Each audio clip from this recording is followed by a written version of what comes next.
Xavier! Yeah? What's this called? I don't know. Dad season calls it in Spanish. Dad! What? What's this called again? Oh, wow, look. It's a maricón. Look. Pretty cool, right? Yeah, It's a maricón. That's what a maricón looks like. Look. And he's laughing. Look at maricón laughing. Look, the maricon's still there. All right.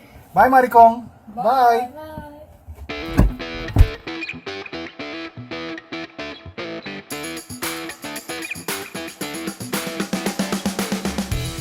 Hey everybody, and welcome to Put Up, Shut Up, and Stand Up right here on GubsRadio.com, Facebook Live, YouTube Live, and Boxcast. And like my friend Ken Pichelle always says, we on TV! And yes, we are. We have a great show in store for you today. We got special guests John Joseph and Fred Rubino, as well as my good buddy Benny Rizzuti, and a lot of other surprises. So sit back, relax, and enjoy it, y'all. Hey everybody, it's Eric from the Knock 'em Dead Comedy Show on govsradio.com every Monday through Friday from 11 to 1. I host the Wednesday show with my co-host Daniel Asher. One time when Jackie was on the Knock 'em Dead Comedy Show, I had written a joke with him. So here it is, just for you, the Put Up, Shut Up, Stand Up fans. So I said to Jackie, Jackie, what do you call a Nazi midget? He said, not so Heil Hitler.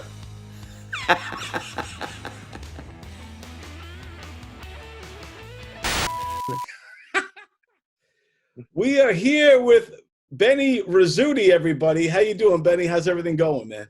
Good. How you doing, Don? Hi, everybody out in virtual TV land.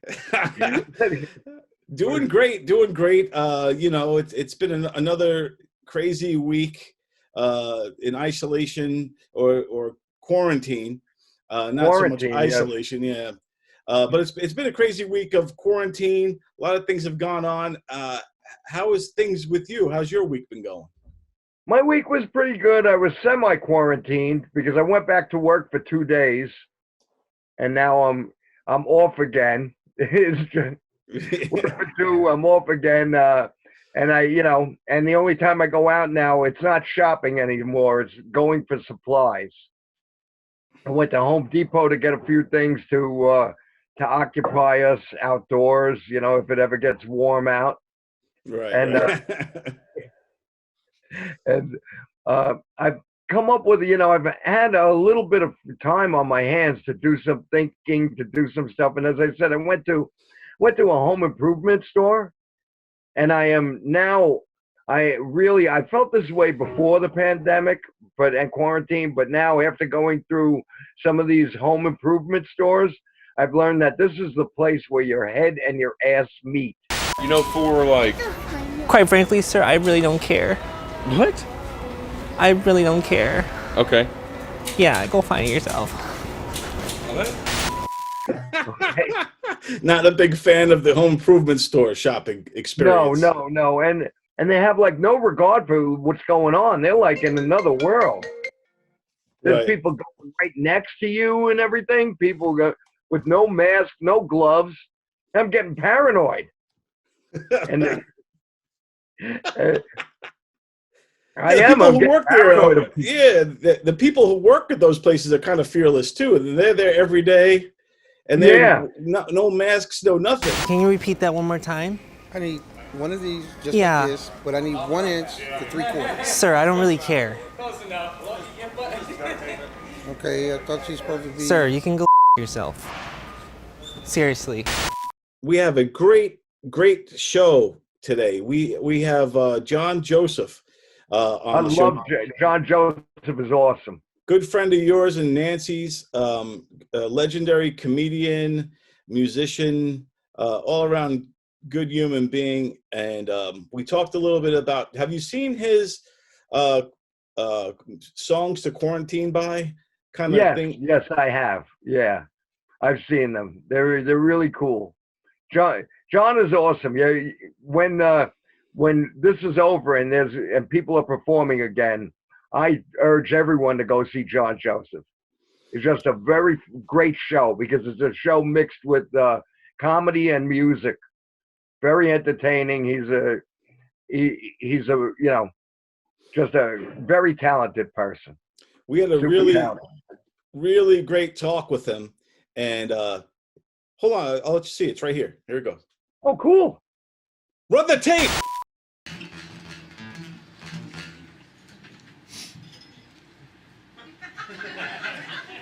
Hey, mama, love the way you move. I'm gonna make you sweat, gonna make you groove. I wish I could play. I love that. All right, and now joining us here on Put Up, Shut Up, and Stand Up is the legendary comedian John Josephs, everybody. Hey, John, how are you? Thanks so much for coming and being a part of this thing. It's Groundhog Day. How are you doing, you and the family, during this whole quarantine thing? And are you in New York or are you in Vegas? I'm in New York, and here's the problem. I brought this whole virus upon ourselves. It's all my fault. So. This is all you. I'm serious. I was in Vegas for 2 weeks. I kept saying, geez, God, I wish I was home for a couple of days because I'm never home for more than 2 or 3 days. Right. It's going around. So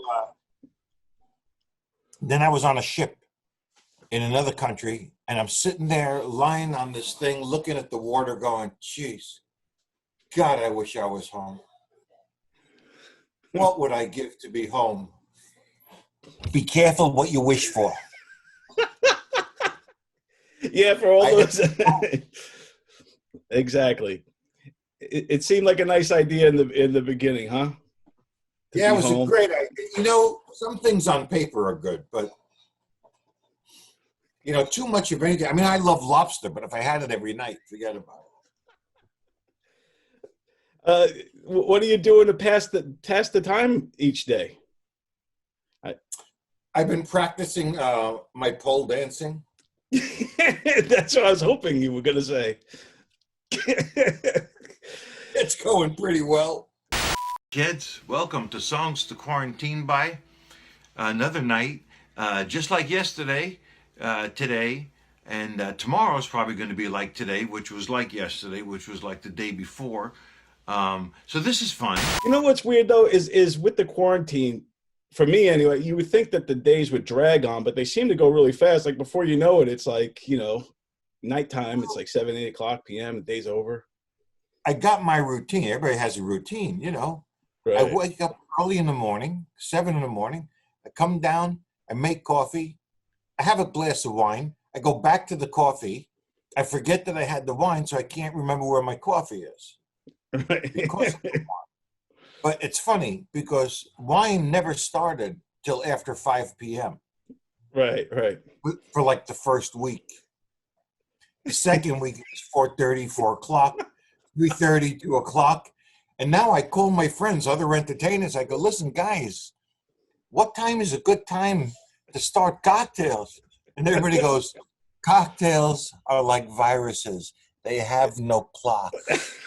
Anytime is a good time. Ooh, baby, it's a wild world. It's hard to get by just upon a smile. I am loving your on Facebook. You're going live with your Songs to Quarantine By. I mean, it's really some great songs. Tell me a little bit what inspired you to want to start doing those. Long before I started comedy around 86 at Governor's and East Side and all the clubs that were on Long Island. Before I was in comedy, I was a bar singer. I mean, I literally played every bar on Long Island. In those days, you could smoke in the bars and the drinking age was 18. And I sit in bars and just play songs on my guitar for 4 hours, make my $150. That's how I got into comedy. I was working at the steakhouse next to East Side Comedy Club. And I don't know, somehow Richie, Minervini. Right, legend. They come over and I said, listen, I don't know nothing about comedy, which I still don't. But he sent me over there. That's how I got into comedy. But I was a singer first. But needless to say, after 30-something years of being in comedy, you forget you forget words to songs, you forget songs. And I thought to myself, during this time, I don't want to do, some of my friends are doing, what do you call them, Instagram shows, Right. live FaceTime shows. But if I don't have an audience, I don't feel funny. I'm not a joke writer. I'm not a guy just going to sit there and go, hey, two Jews walk into a bar. Although at this point, everybody's going, God, I wish they would. Yeah. That means the bar's open. But but I can't write jokes, which a lot of people know. So I work off the audience a lot, But so a lot of people don't know that I could actually finish a song because I do my shows and I do parts of songs or a parody or whatever. And they go, that's nice. Why don't you play the whole song? Well, I just figured, they know I'm not a singer. So no one's going to sit there and go, oh my God, his voice cracks. He hit a flat note. I can't sing. So I figured, let me do these songs. And I did a couple of songs. And all of a sudden now people are texting me, emailing me, going, how come you didn't do a song on Easter Sunday? What's wrong with you? Well, I was praying with a rabbit. I don't know. You're the quarantine songs, people look forward to them. I know I definitely do. And now it's become part of our routine. And you have a knack for the perfect song. I don't know what it is. I'm sitting there like, you flip through Facebook or whatever and you see this guy and that guy, and then you listen for a few seconds and you move on. But with you, I'm listening to the entire song, and there's something really strong with your delivery of and the song choice and how you're performing it. Our lives are better left to chance. I could have missed the pain, and I'd have had to miss the day. I'm glad you like them. I've heard from some people that got really ticked one night when I didn't do a song because that's how they like to have their coffee in the morning, to see what song I did the night before. And look, I'm doing songs that everybody loves. I mean, The Boxer and Father and Son and The Weight. And I mean, these are songs that most people know, at least most people above 45. But at least to kill 3 or 4 minutes a night, if I can play a song that some people know, or a couple of my original songs that don't matter now that I'm a comic. When I was a songwriter, if I played these songs and had, 400 views, I'd be ecstatic. Oh, look at this. Hey, I just wrote this song. All these people are watching my song. Now, I don't give 2 hits of a mistletoe. I mean, you want to listen to the song, listen to the song. You hate the song, you hate the song. I could care less. I have more fun doing something stupid. Like, the other night, I had my daughter's tiger on my shoulder. Yeah, so trying to sing the song and the tiger fell on my guitar. Stuff like that I like. He's as blind as he can be, just sees what he wants to see.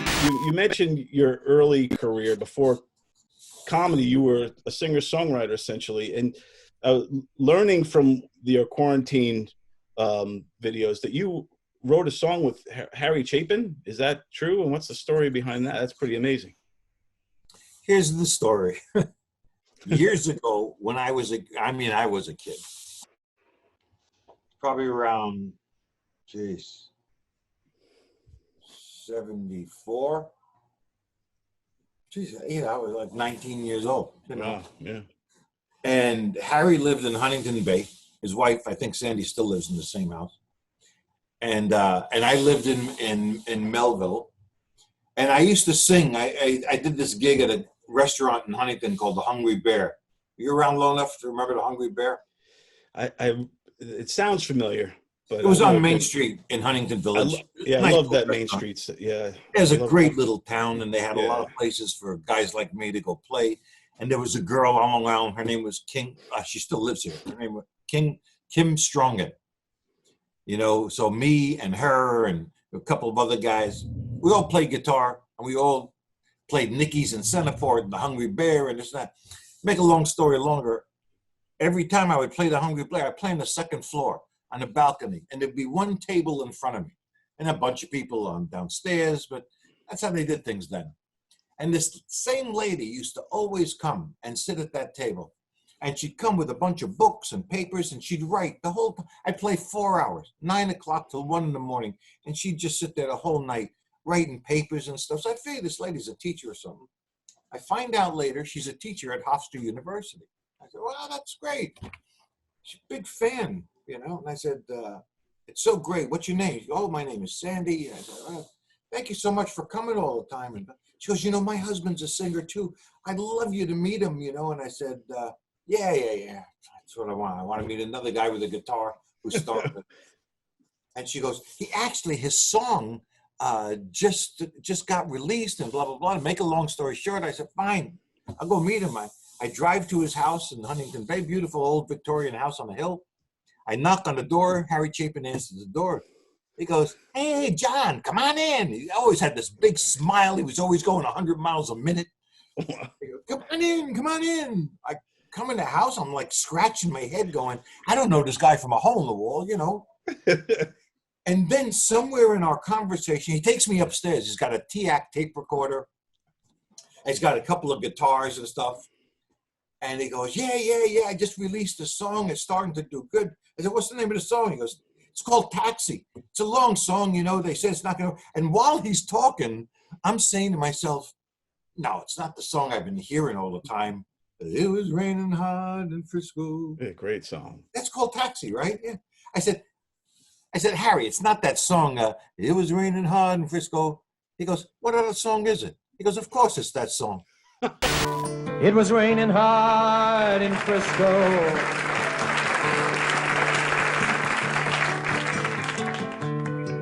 I needed one more fare to make my night. A lady up ahead waved to flag me down. She got in at the last. Harry, I love that song. He goes, you've heard it on the radio? I've heard it on the radio. People are talking about it left and right. Well, history tells the rest. What happened? He became the greatest storyteller ever. And we became good friends. And we're just a few miles apart in Huntington.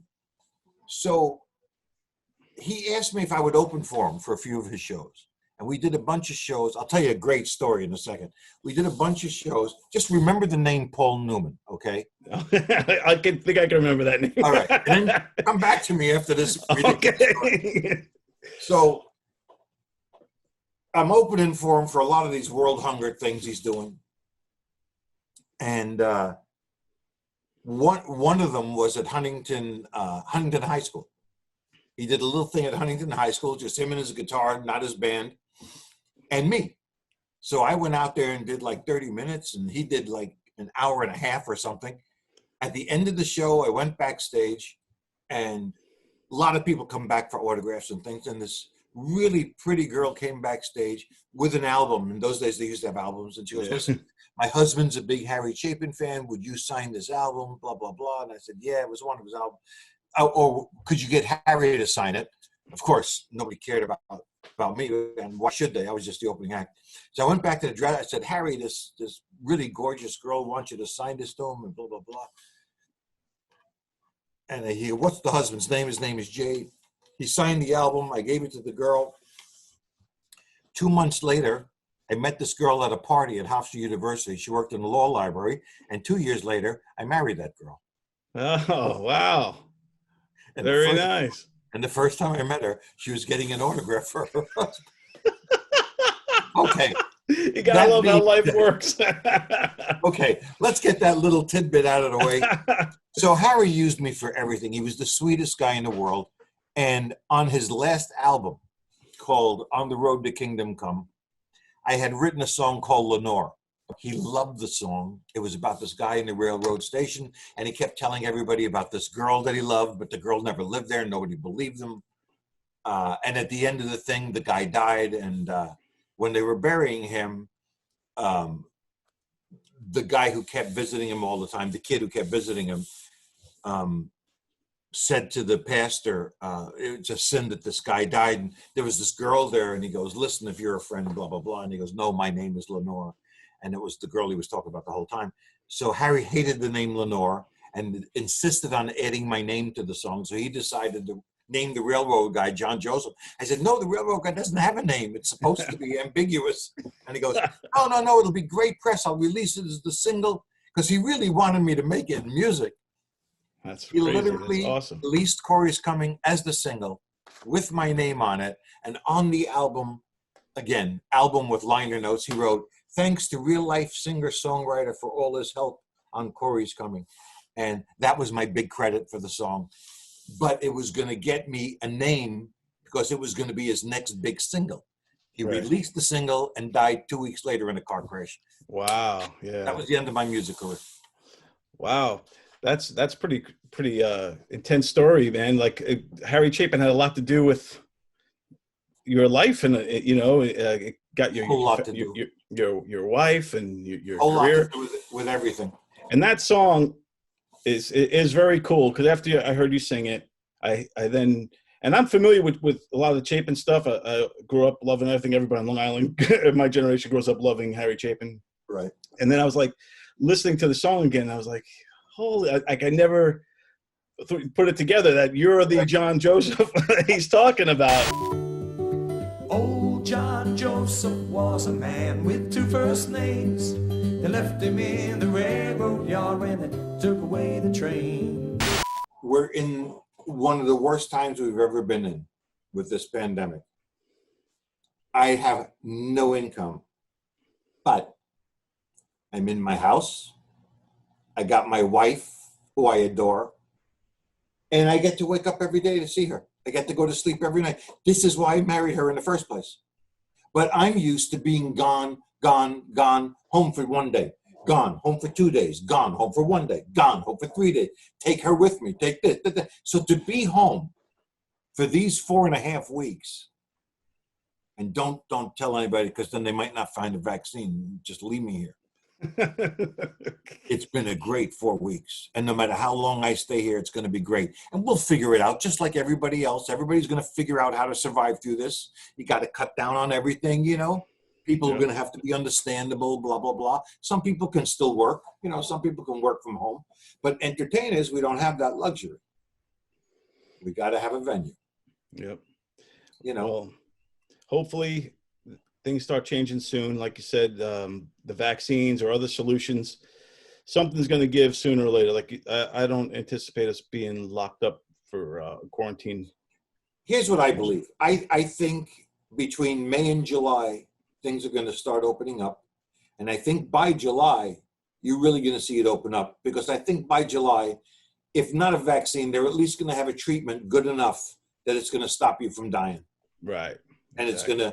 It's going to really lessen the symptoms, because people with asthma, respiratory problems, heart disease, when you have a respiratory flu, it's hard on you anyway, and this one, for whatever reason, is especially hard, and it's tough on those people. And there's enough treatments right now that they've used in clinical trials that proves it can lessen the effects of this disease. So if they can really, which they're doing, fast track these things to the point where they use them, and they just, like your doctor has it. You can go to your doctor, get a shot, and at least, like a typical flu shot, it's not that it can't give you the flu, but when you get it, it's going to be a lot less symptoms. Exactly. When that happens, the country's wide open. Yep. So it's got to happen in Europe. It's got to happen all around the world. Yeah, it's got to be. Yeah. And we can't rush into it. But I think I think you're right on the money. I think once we have some kind of ailments in place where we could control it, at least when people Absolutely. get it, I think then we'll be on the road to normalcy. Yeah, because they'll come up with those testers, quick testers. Somebody will come up with it where there's like a 2-minute test. Bing, you stick a thing in there, you stick it in your mouth. Bing, positive, just like a pregnancy test. Right. Yep. Probably the same companies will develop it. Yep. And if we all have one of those, then you can do anything you want. True indeed. Well, John, I really appreciate you taking the time to talk to us today. You were terrific. Well, I'm surprised I had this kind of time. I don't have this kind of time, as you can see. Just look around me. I'm very busy. I don't know if you're aware of this, but before I was over there. Oh, And yeah. no, it's true. And about 4 hours ago, and this is hard to understand. 4 hours ago, I was on that side. So there's been a lot of movement today, and I wouldn't do that for a lot of people, but for Don, I would really do anything. Well, I really appreciate it. You're awesome. I want everybody to go check you out. Check out your quarantine songs to quarantine by on your Facebook. Please remind them that I'm not a singer anymore. All right. And also check out. Is there any links or anything you want people to check out, like johnjosephs.com or something? johnjoseph.com? johnjosephcomic.com. johnjosephcomic.com. We'll put that in That's the lower the website third there. Yeah. You're an amazing man. I really appreciate it, my friend, and all the best to you and the family. Thanks a billion. Stay safe. Wash your hands. We'll get over this sooner than later. There's going to be a vaccine. Everything shall pass. That's the way it is. Stay safe, everybody. Thanks. Thank you. So what do you think of that? That was pretty good, huh, Denny? That was great. That was really great. Yeah, and we're going to have some interview. Yeah, thanks. We're going to have some more. There's a continuation of that. Later on in the show, he's got another story to tell about Paul Newman. There's a lot to get to. But yeah, he was great, man. And also the full length interview will be on YouTube as well. So all of our interviews, full length. Don't you forget it. Yeah, it's on YouTube. So subscribe to our YouTube channel. I think you could subscribe below. I think I have the link. The link below is it? Yeah, so people could copy the link and then subscribe to our YouTube when you were channel. Saying, the link below, right here, right there.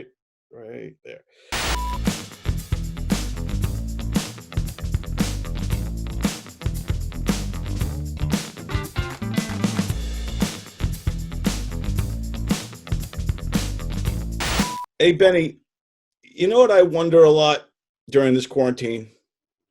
No, Don. I wonder what you wonder a lot during this quarantine. I wonder, what is Joey Petroni doing right now?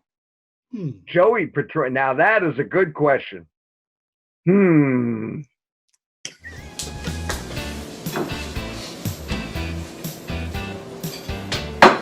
Awesome.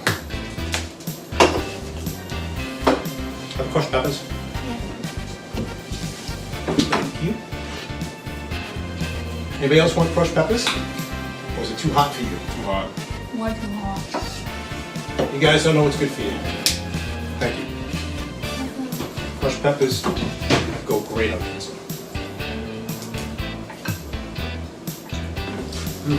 你再添加点咸菜汁。 What? 再添加点咸菜汁。 Hand sanitizer?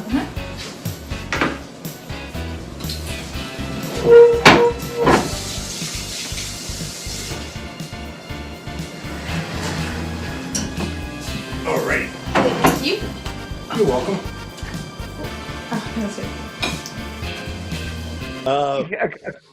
But we also have another top 5 from Professor Fedora.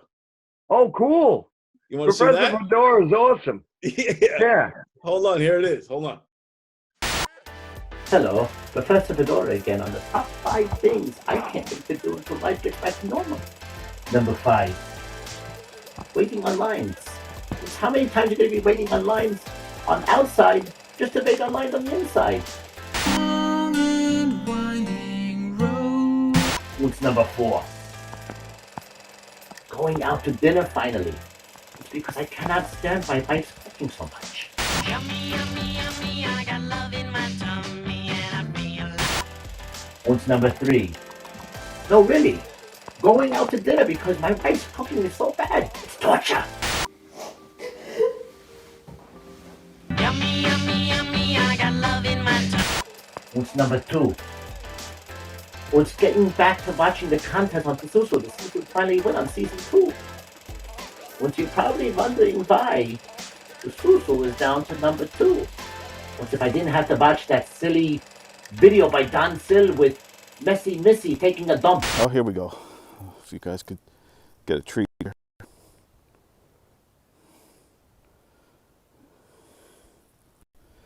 Yeah, it looks like a good one. What's number one? The number one thing I cannot say until after this is all over and we get back to normal. This is hanging out with your friends so we can all get together and hang out. Be safe and stay together. We'll get through this. It is April 2020, and it's 420 all month long, and everyone's out there celebrating the best they can, but not everybody's being responsible. So here is a special 420 getting it, not getting it. Check it out.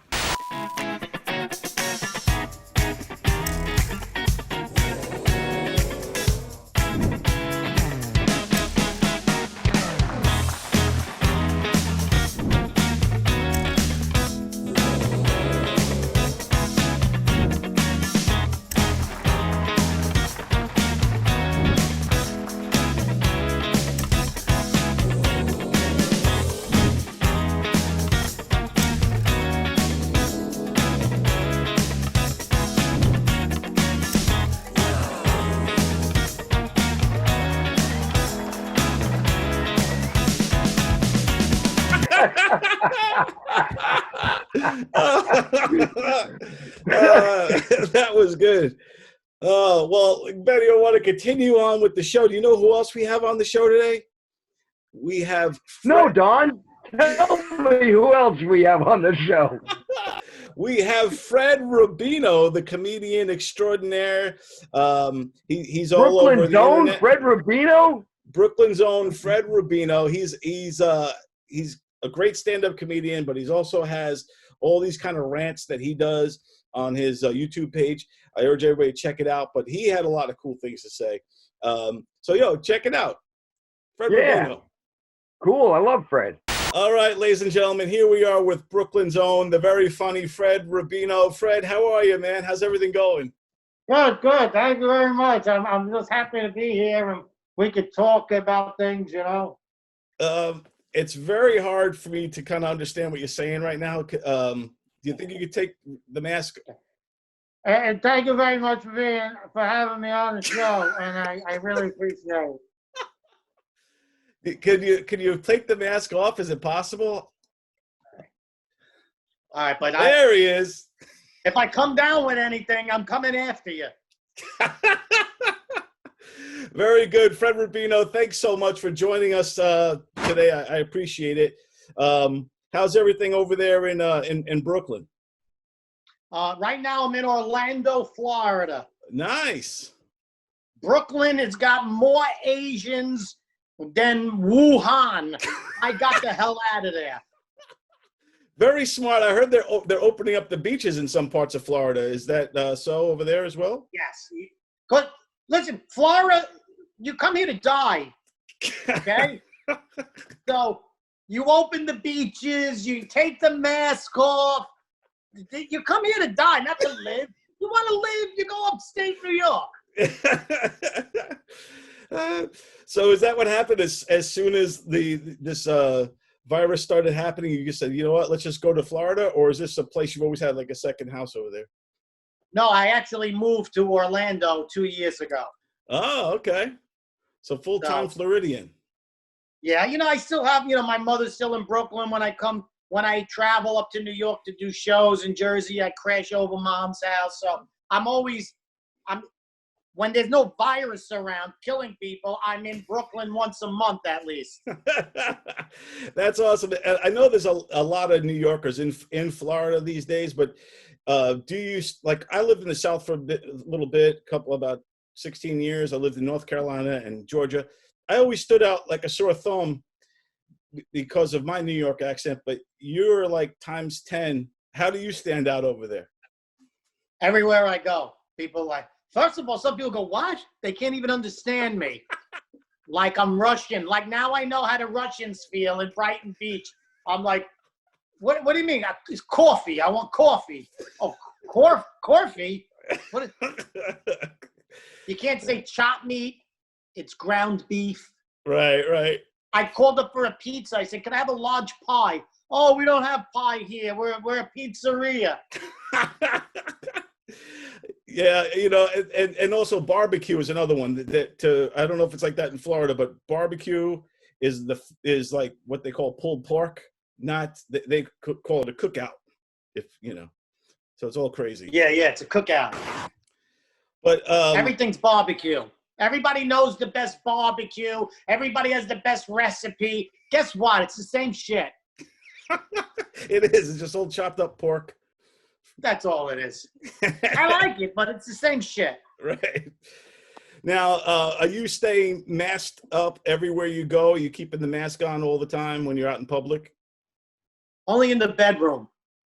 Yeah, my wife requests it, you know. She's like, could you put the mask on? You know, for her pleasure. Yeah, there you go. It's you know. But you know extra what? Spice. I just heard half the people who died from the virus were in nursing homes. So obviously, you know, old people and stuff like that, they're the ones that mostly at risk. My town has like 12 people who were infected, all right? And they're locked away. So really, I do wear it here and there, just you know, just if I didn't brush my teeth. But otherwise, I don't wear it.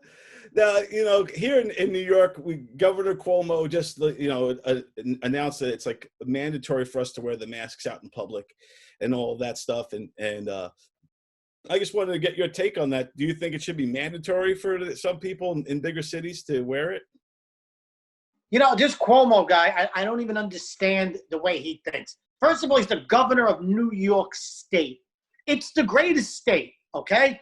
They're a manufacturing from Niagara Falls to the tip of Long Island. But this guy can't have masks. He's got to order. You can't make them. This drug, he's not even giving that drug to everybody. They have to first see. I know friends of mine who had to go somewhere else to get the drug, and they all got better as soon as they took the drug. Wow. So I don't understand this guy. He's letting prisoners out. That's his thing. Let me let the prisoners out. Now, prisoners, we're supposed to be quarantined. The ultimate quarantine is jail. Right, exactly. And he's letting them out. It's got to be the safest place on earth. So this asshole lets them out. I don't know, this guy. It's crazy. Let me tell you something. You're the governor of New York. You tell 3 manufacturing companies, start manufacturing masks. Start manufacturing the little pill that makes everybody better. In a month, everybody would have it. But no, wear a mask. That we don't have. It's crazy, and the politics that keeps getting in the way of everything, and it just makes it more of a mess sometimes. We just want this to be over. And a little common sense. Right, exactly. That's all. If they just use a little common sense. If half the people who died are in the nursing home, don't you think from now on there should be new laws about people who visit a nursing home? That's it. There's one meeting room. You can't wander around the nursing home knocking off 90-year-old people every time you fart or cough. You meet in one room, you wear a mask, you say hello to grandma, and you say bye-bye, I'll see you later. That's it. There you go. You really are the voice of reason. We can't learn. We got to learn from this. You can't just have anybody in the nursing home. They drop like flies, these people. And some of them don't even have any insurance. So it's not like you're going to cash in when grandma dies. Right. There's no gain. Right. It is kind of crazy how it does attack the nursing homes. Like every day you're hearing the numbers, and it's always from the, like one whole nursing home would have like 40 people at once in one night. It is a shame. It's how it's wiping out the elderly, man. So yeah, I agree. They have to do something. Yeah, just forever. Every flu season, when you go to visit someone in a nursing home, you can only go into the waiting room. People got to wash. There's disinfecting, whatever you got to do. But, you know, there has been people who were younger who died from this, and that's horrible. You know, my heart goes out to them. But if we know half the people died from the nursing home, let's do something. Off the top of my head, I could have cured it already. Haven't gone out in 5 days. You know why? Because I was told if you stay home, you won't spread the virus. Okay? I just want to do my part. I look out the window. There's people all over the place. Bicycles, the whole family. Oh, we're going out. Everybody, 12 people on the corner talking. Hey, how's it going? What's wrong with you people? Oh, I only go out for coffee.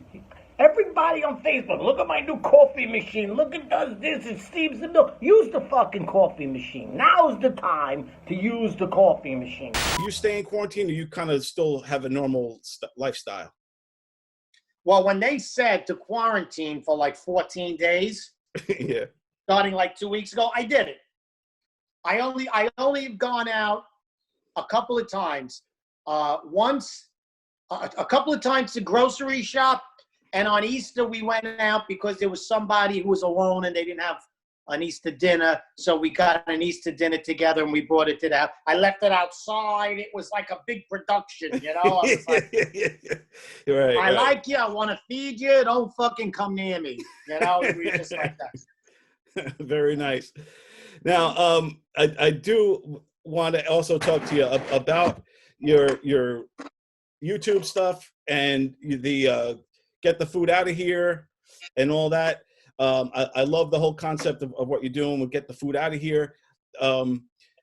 So tell everybody what that is, what get the food out of here is, and what you do.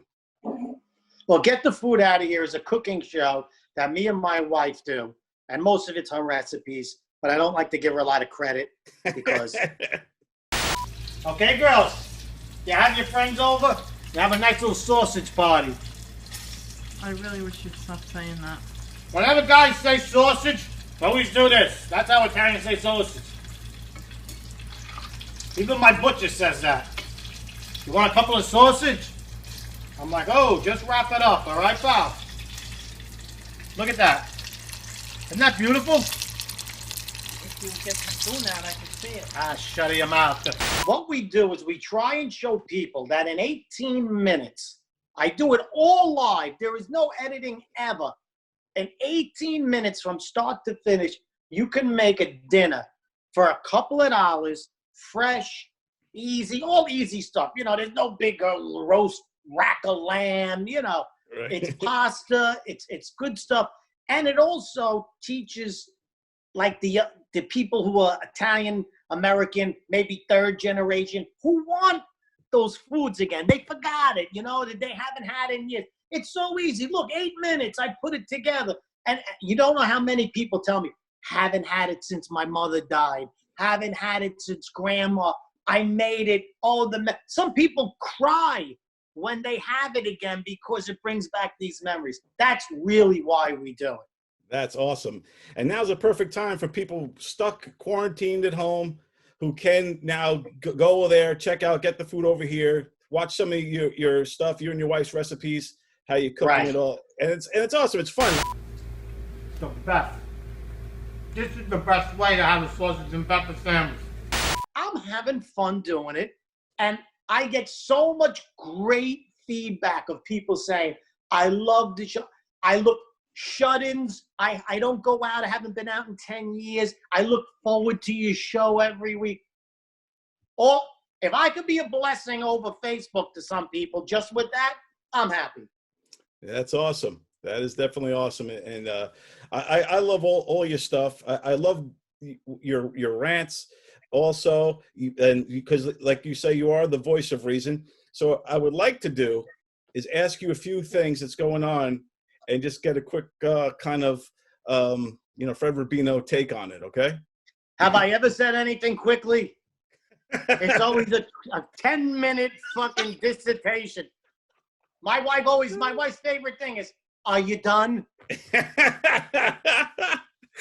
All right, are you ready? I'm ready. The first thing is the Trump money that was awarded this week. What do you think about that?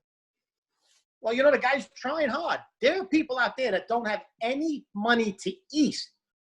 I'm telling you, I delivered food to people who've messaged me and says, I'm in your area, but I don't even have any food. And I fucking went to Publix and I bought them some food, and people don't have the food. That's $1,200. If people say, "Oh, it's nothing," then they should donate that. If they think that's nothing, donate that to a food shelter. Donate that. There are shelters all over the country right now that people are in line just to get bread and cheese and eggs that used to work at that, giving it out. Now they have nothing. So the 1,200 is fantastic. And all I ask is that, these grocery stores, people come by, they don't have any money.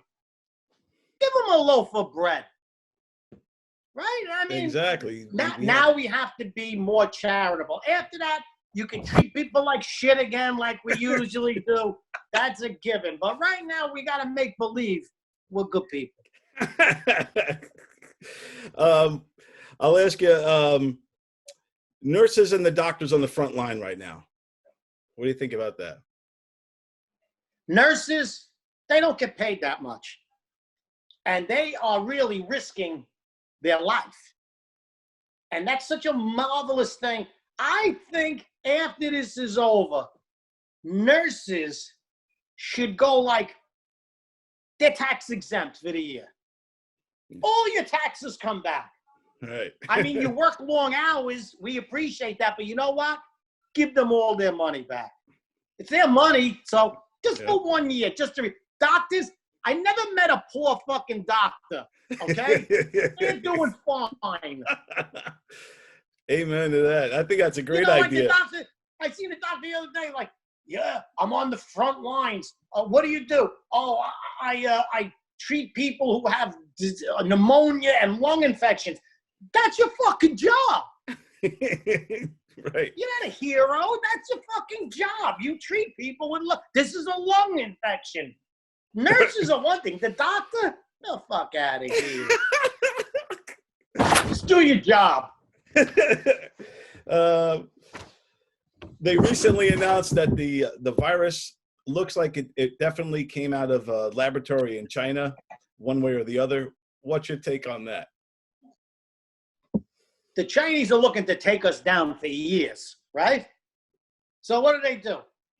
They leak a fucking virus out. All over YouTube, you could go on YouTube, you see videos of people in China that went to Italy and stuff, spitting on doorknobs, licking things. Yeah. They fucking went out and spread this on purpose so that they could take down the economies of the world. It's a fucking war. We're at war with China. Now, a lot of people get confused. Don't eat Chinese food. These are American Chinese, just like I'm American Italian. Right. Don't take it out on Chinese Americans. They're on our team. But China has got to pay. And let me tell you something. Trump's got the balls to make them pay. He's going to do some shit. He's going to tax them or we owe them trillions of dollars. That's what I think too. Yeah. And I don't even know how much trillions of dollars is. I'm not going to lie to you. But if I was Trump, I would be like my Uncle Vito. You fuck with him and he owes you money. He says, I ain't paying you now. How you like that? Dissolve the debt of China. That's what I think he should do too, because he could basically sue them for leaking it in the first place, whether it was deliberate or accidental, and then we could wipe our debt with China. Just wipe it out. You don't have to sue them. You don't have to get Israel involved with suing. I know that. Let's leave Israel out of this, all right? Just say, all right, we're not paying you. Do what you want. Excellent. Here's the next one. Is over a month in quarantine and you still can't find toilet paper. What's going on with that? I don't understand. You're a toilet paper manufacturer. You make the same amount of toilet paper every day of the year. You make a good living. But now you could sell 5 times the toilet paper. Why the fuck are you not making 5 times the toilet paper? Why?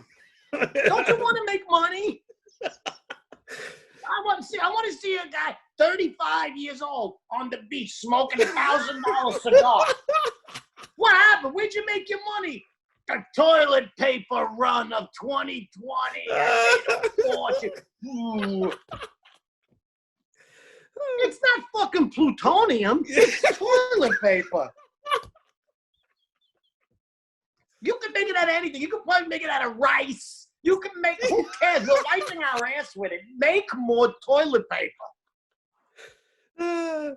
That's great. Man, cracking me up. The final one I have for you is the age-old question. Is it sauce or gravy? I got a video on YouTube that addresses this. Okay. Got millions of views. And here's my position on that. Who cares? You see, we're Italian. We'll fight over anything. You made a beautiful house with me.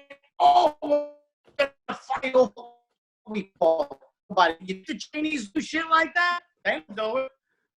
There was a Chinese guy who lived in his basement for 70 years to perfect the perfect chicken down. 70 he came up in the light. They tasted it. It was perfect. You know what they called it? Number 13. Nobody gives a shit. You understand? Very good. Fred, you're awesome. I appreciate you taking the time. Appreciate you very much. Do you have any, so people can go see you, what, FredRubino.com, also follow you on Facebook and all that stuff? Yeah, I'm revamping my schedule because obviously we canceled a lot of shows, but I'll be on Long Island in July doing a show. I don't know if September show is canceled. I do a lot of, I do dinner shows because we're Italian. We want to go out, we want to eat, and we want to watch a show. Right. You know, when these Italians go to clubs, they look at the menu and go, hot dogs and chips. Hey, give me a fucking veal parmesan. What do I, it's a fight over the food. So I do a lot of dinner shows, a couple of clubs in Long Island. But like I said, I'm going to revamp my schedule, and they'll see it probably next week. We'll see who's canceling, because it changes every day. We're going to take 14 more days. We're going to open it up in a month and a half. Oh, what the fuck? I'm starving over here. Yeah, it's ridiculous. Yeah. It's hopefully this But I appreciate you taking the time and having me on, and maybe I get a few plays off of this, and see me on YouTube and FredRubino.com. And I appreciate you, pal. You're doing a great job. Hey, thank you. Right back at you. You are awesome. Fred Rubino, ladies and gentlemen. Yes. My name is Silvio Dante. My friend Don Sil, he's got a great show. What's it called? Put up, stand up, and shut up. No, put up, shut up, and stand up. I keep getting that wrong. Put up, what is it again? Put up, shut up, and stand up. I don't know the name of it, but everybody else does. Put up, shut up, or stand up. Right? Put up, shut up, stand up. Put up, stand up, and shut up. We'll start over. Put up, stand up, shut up. Put up, shut up, and stand up. You gotta watch Put Up, Shut Up, and Stand Up with Don Sills. We just had a fucking blast. That's what I thought. Put up, shut up, stand up. That's what I was gonna say. Hey, Benny, you know what I'm wondering? Don, what are you wondering? I'm wondering, what is Dracula doing during this quarantine? Dracula, that's a good question. Don't touch your face. Oh, hey, Don. How are you doing, man? I'm telling you, this quarantine thing is getting a little out of hand. You guys, I think, may be overreacting a little bit, but, I leave it to the experts. Governor Cuomo seems to be doing a good job. So, I figured I would give you a look at what life is home with the family. It's no walk in the park. All I want is just one of the black jelly beans. All right, which one of you ate all the black jelly beans?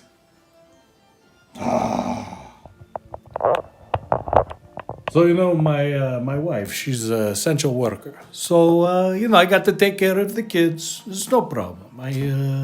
I like to do some, fun stuff with them, daddy stuff. Tell scary story to them. Yeah, you see, it's nice. It was a beautiful day. So sometimes I also like to do, take the act from the road and bring it home. It keeps me fresh, and maybe I'm training new generation of funny comedian vampires. Yeah? Okay, so, all right, girls, do you know why we drink blood?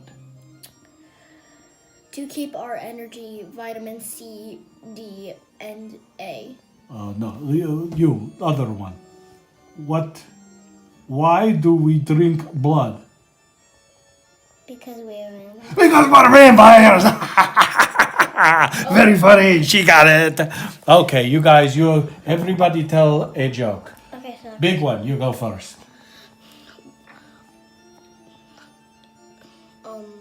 What do you call a vein with blood vessels? What do you call a vein with blood vessels? Go ahead.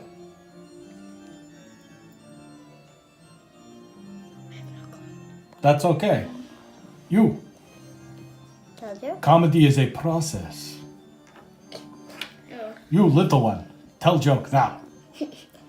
Why did the vampire cross the road? Why did the vampire cross the road? To get some blood.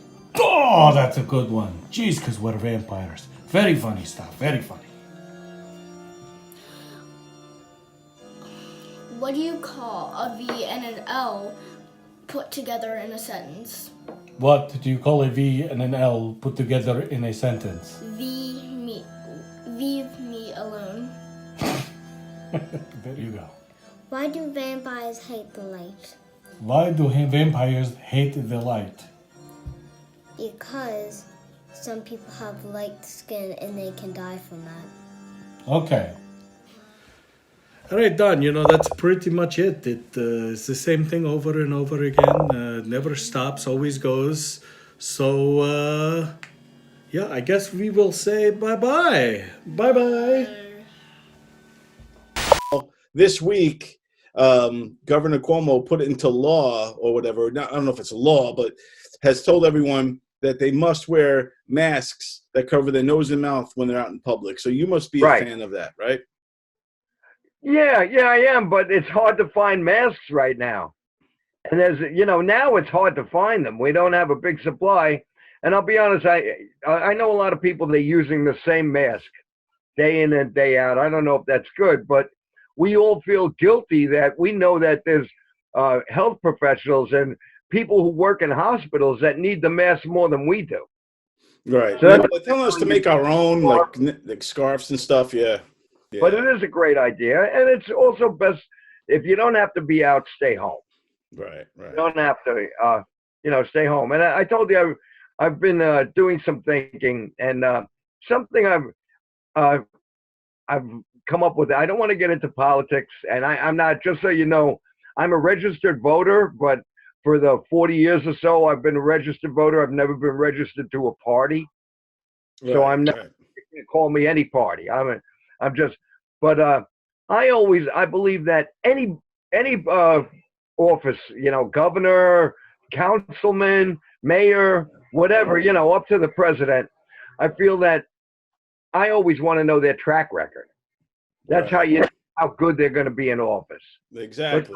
So I'm not very happy with the handling. I feel that that for our country, we shouldn't have fumbled the ball. We kind of fumbled it, and now we picked it up and we're running with it. So, all right.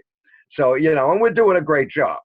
But what I'm coming up with now, because you see people on TV and one person tells you one thing and then another person tells you something else.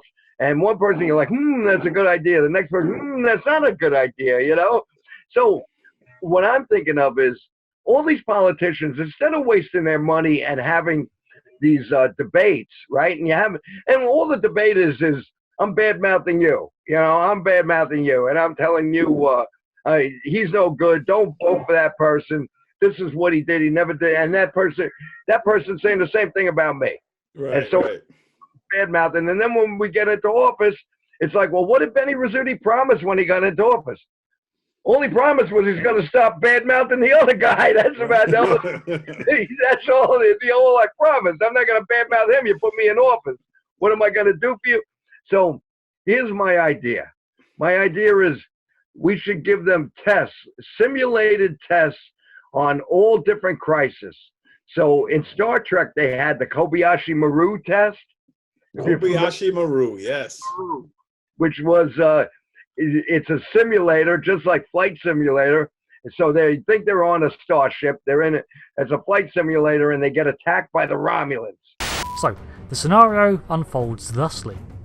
The controlled starship would receive a distress call from the Earth cargo vessel, the Kobayashi Maru. The vessel has more often than not struck a mine and drifted across an enemy border, and has a crew and passenger complement of 381. The cadet, or crew being tested, is then tasked with handling the situation, and here we have the first choice. Benny, I think you're onto something big. I think that if we had a virtual kind of simulator testing, right? Kind of like the, what's it called? The Star Trek thing? The Kobayashi Maru. The Kobayashi Maru. And we could televise Maru scenario. With the Kobayashi Maru scenario. We do something similar, and you put the virtual headset on. We, the viewers at home, could watch and see what they're seeing and how they're handling it. And then we could see, you know, and also we should have like a thing on their pulse and their heartbeat to see how they handle it. Yeah, if they're calm. So check the heart rate and everything right.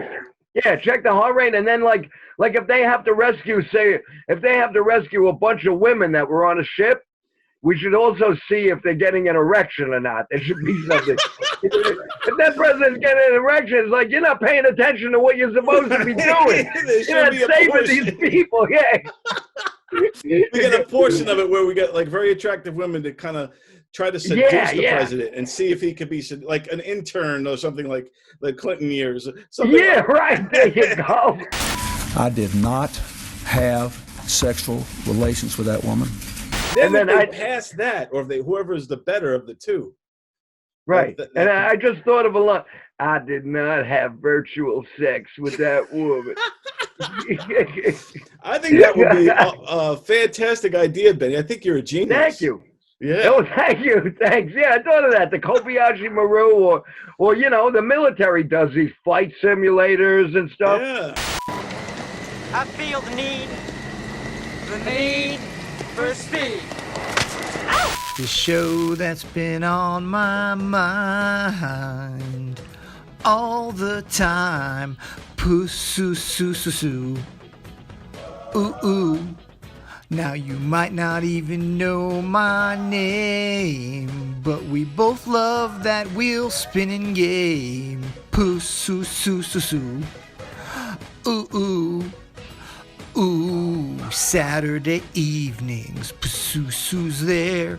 We all come running from everywhere to Gov's Comedy Club Radio. It feels so good when you just say the word.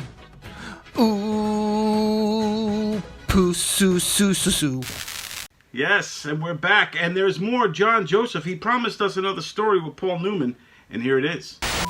Okay, what name were you going to remind me with? Paul Newman. All right. Yeah. One of the gigs I did with Harry was a benefit for some senator. I don't remember who it was, but it was at Avery Fisher Hall. And Harry said to me, he called me up, he goes, listen, I got to do this thing at Avery Fisher Hall to show you how old it was with Paul Newman, Dustin Hoffman, Harry Belafonte, and Helen Reddy. Wow.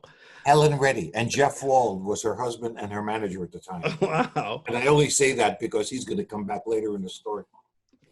So this is, God knows what, 81 or something, or not 81, 70, 78, 79, I can't even remember anymore. I mean, Harry died around 81, so it had to be a few years before that. But whatever, forget the years. The whole point is, I go there accompanying Harry. You know, he picks me up. He's got to rent a car. He was a horrible driver. We drive to the city. We're making jokes all the way. We loved making each other laugh. That was our favorite pastime, was making each other laugh. We get to A.B. Fisher Hall, and Harry being Harry, he just leaves the car right in front of A.B. Fisher Hall. He didn't care less if it got towed, if it got ticketed. Most people look for parking. He leaves the car right in front of the place. He tells the guy, hey, I'm Harry Chapin. That's my car. Gives some guy his keys, a doorman who doesn't do this. And the guy goes, hey, no problem, no problem. We go upstairs to the venue. Place is jam-packed. I go backstage. I meet Paul Newman. I meet Harry Belafonte. So I got the cashews in front of me. Paul Newman comes up to he wants a cashew. So this Paul Newman, this idol, somebody I've been looking up to my whole life. I don't say anything. He comes up, he goes, hey kid, you mind if I have some cashews? I said, oh, be my guest. I'm just Harry's friend here, I'm nobody. And he goes, nobody's nobody. You're somebody. He goes, you're here, so you're somebody. I said, okay, whatever. I was afraid to even talk to the guy. Right. Harry comes out and he goes, I convinced the promoter to let you do a couple of your songs. Wow. I said, Harry, I don't even have my guitar. And he gives me his guitar. He goes, here, you have a guitar. You're going on in 5 minutes and you're going on before me. Pick 2 good songs. You got to remember, I'm this 22-year-old kid, never played a place like A.B. Fisher Hall, and I'm petrified, and no preparation. Yeah, but you put on the spot, yeah. I did a song called I Touched Your Love and a song called Together. 2 songs I wrote that I don't remember for the life of me. But I went on stage, I played the 2 songs, I got a decent round of applause. I got off stage and Paul Newman goes, work on it, kid, work on it. On his way out to the stage. So I go backstage, I'm asking everybody, stagehands and everybody, I'm saying, listen, Paul Newman just said, work on it, kid, work on it. Does that mean he didn't like it? Does that mean he wants me to stay in music? I don't understand what that means. I mean, my whole life was flashing ahead of me. So they're back there for pictures and photos. And sometime during the photos, Paul Newman comes up to me and he goes, listen, that song, I Touched Your Love, is a great song. He goes, man, write your songs, work on it, man, work on it. And I said, well, thanks for being specific. I said, that's going to get me through the night. Fast forward about 4 or 5 years later, I'm playing a cop in the movie Fort Apache, the Bronx. Oh, yeah, you were in that? Yeah. It's a nothing role. I don't have a line. I'm just, because I wear a size 44, the casting director, Joy Todd, said, you're going to play a cop. I said, okay, great. I was an actor then, too, by the way. Awesome, man. So I go to the casting office. What size jacket are you? 44. Okay, here's the scenes you're going to be in. And I was in 4 scenes, and every one of them with Paul Newman. So I get to the set on 163rd Street in the Bronx, the outside set. And this is the scene. I don't know if you saw the movie Fort Apache, the Bronx. Yeah, I watched it all the time. Paul Newman, Ed Asner, Kenny Wall, bunch of character actors, me. First day on the set, some trailers parked on 3rd Avenue and 163rd Street. Movie trailers for the actors and stuff. Paul Newman's got his big trailer right out front.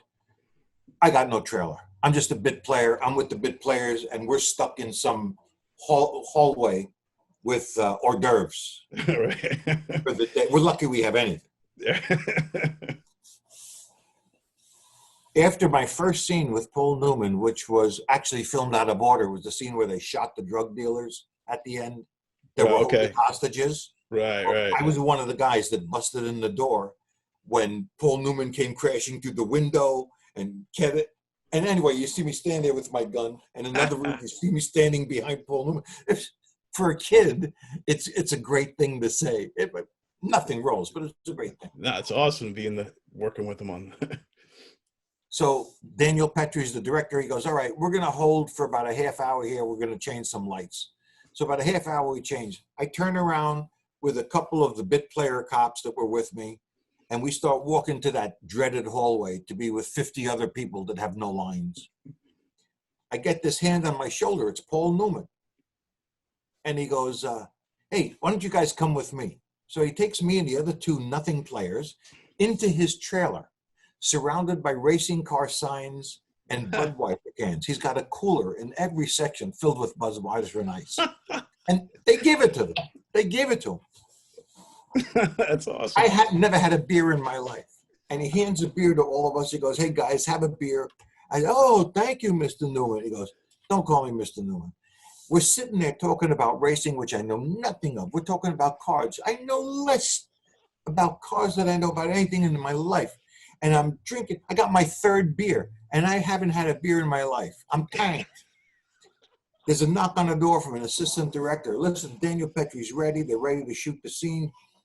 He goes, we need Joseph, we need Newman, and my name is in the same sentence as Newman. So it's surreal in my head because I'm a nobody, you know. So they all go walking out of the trailer. Me and Paul are the last one. Paul, because he was a very close friend.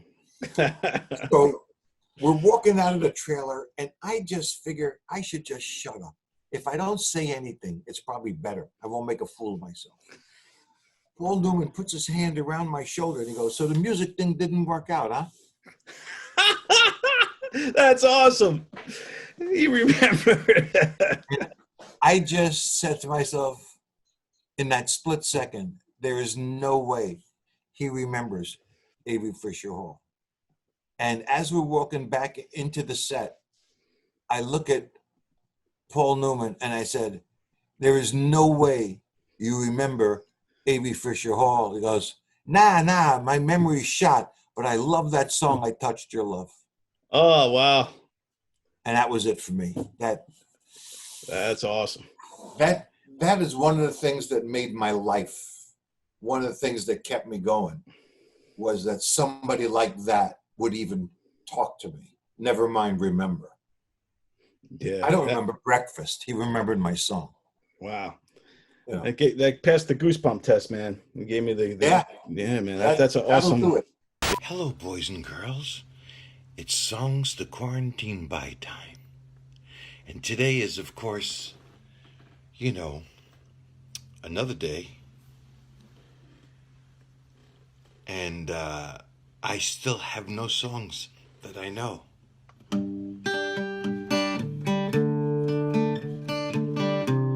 So we'll make it up.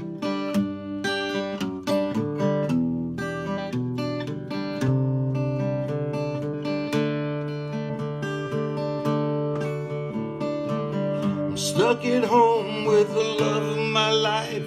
I've been waiting my whole life to be stuck with the love of my life at home, alone. I'd love to have my kids with me, but one is back in the city, and one is in the Astoria doing a thing. One got stuck in an elevator, some supermarket in New York City today.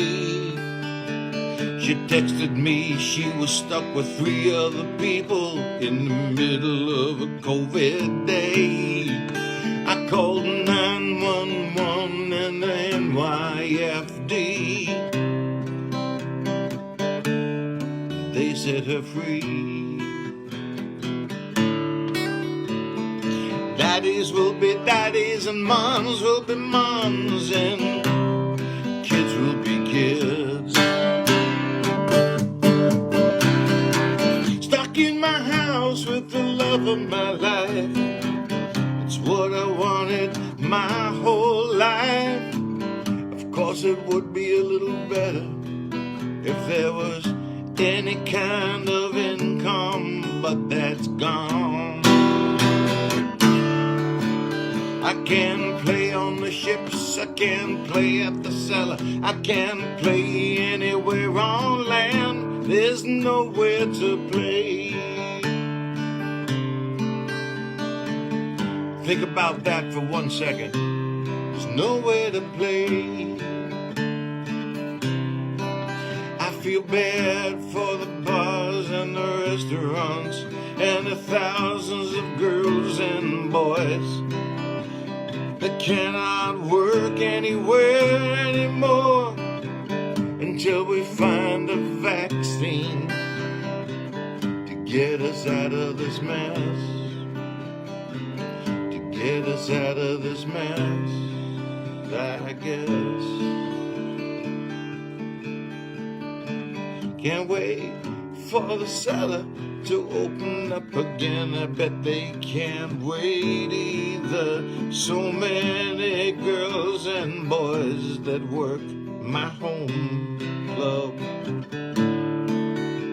and all of the comics, all the boys and the girls that make you laugh every single day, they got nowhere to play.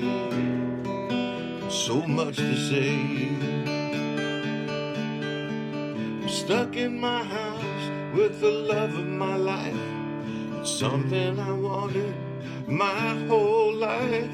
If I only had an income, I'd be fine.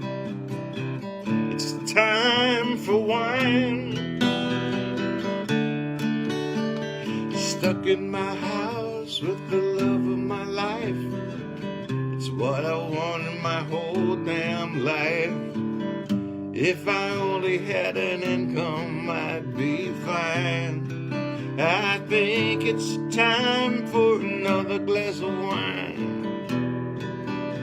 Stay safe out there, wash your hands, and just make up shit.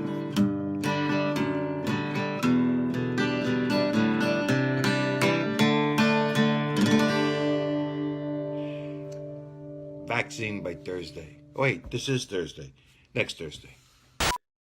Well, Benny, I think that's about it for tonight, man. I think that's our show for tonight, buddy. Oh, cool. It was a great show, man. It's a great show. Thanks. I think now. Yeah. I was going to say, now that the show's over and it's 420 all month, I'm going to 420 in the garage, and then I'm going to hang out with my Betty Boop lunchbox. Nice. Which is loaded with Betty Boop cartoons. Hey, all right. Cool? Yeah. That's pretty cool. That was a nice gift. Alfredo got this gift for me. Nice. Betty Boop. So that's it. Celebrate 420. You celebrate 420 the right way, and then watch Betty Boop cartoons. They're really... It's like doing LSD with Jerry Garcia. Well, you're awesome, Benny. We want everybody to share this show as much as they can. Share the show. You're awesome. Yo, you're awesome. No, Don. You're awesome. You're awesome. No, you're awesome. No, you are awesome. No, touch the face. Don't touch my face. Wait. Hold it. We have one more. It's worth it. Check it out. There's this ventriloquist, and he's relatively new in the business, and he's playing in this big club, and with the dummy on his knee, the dummy starts telling blonde jokes, and he's telling all these different blonde jokes, and the audience is hysterical. They're laughing like crazy. They're cracking up, and out of nowhere, in a back table, a woman who happens to be a blonde stands up, and she starts shouting at him and screaming at him and saying, "How dare you attack women because of the color of their hair? How dare you say that because a woman's a blonde, she doesn't have intelligence, and she has no idea what's going on, and she can't be successful in this world. What you're doing isn't only an insult to blonde women, it's an insult to women everywhere." So the ventriloquist gets shaken up a little bit, and he starts to apologize to the woman, and she says, "You keep out of this, mister. I'm talking to the little idiot sitting on your knee."